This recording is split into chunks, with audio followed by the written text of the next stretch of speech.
আবহাওয়ায় ফের ভোলবদল, 4 জেলায় বজ্রবিদ্যুৎ সহ বৃষ্টির পূর্বাভাস। একনজোরে বাংলার বাকি জেলাগুলি আবহাওয়া জেনে নিন। আপাতত শুকনো আবহাওয়ার পূর্বাভাস। তবে বৃহস্পতিবার বাংলার 4 জেলায় বজ্রবিদ্যুৎ সহ হালকা বৃষ্টি হতে পারে। ওডিশার ওপরে থাকা ঘূর্ণাবর্তের কারণে হিমালয় সংলগ্ন পশ্চিমবঙ্গে 8 মার্চের মধ্যে বৃষ্টির পূর্বাভাস দেওয়া হয়েছে। এছাড়া বাকি জেলাগুলির আকাশ পরিষ্কার থাকতে চলেছে বলে জানিয়েছে আবহাওয়া দপ্তর।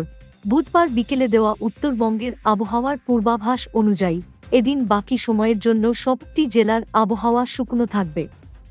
পরবর্তী 24 ঘন্টা অর্থাৎ বৃহস্পতিবারের আবহাওয়ার পূর্বাভাসে বলা হয়েছে, একমাত্র দার্জিলিং জেলায় বজ্রবিদ্যুৎ সহ হালকা বৃষ্টি হতে পারে। এছাড়া বাকি সব জেলার আবহাওয়া শুকনো থাকবে।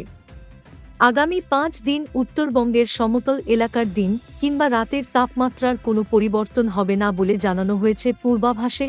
বুধবার বিকেলে দেওয়া দক্ষিণবঙ্গের আবহাওয়ার পূর্বাভাস অনুযায়ী এদিন বাকি সময়ের জন্য সবটি জেলার আবহাওয়া শুকনো থাকবে।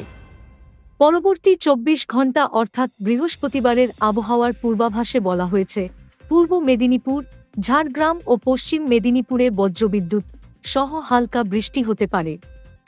এছাড়া বাকি সব জেলার আবহাওয়া শুকনো থাকবে।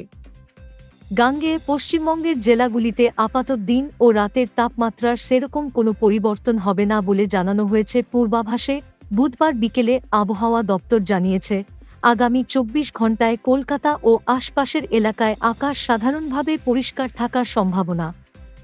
সর্বোচ্চ ও সর্বনিম্ন তাপমাত্রা থাকতে পারে যথাক্রমে 30 ও 21 ডিগ্রি সেলসিয়াসের আশপাশে।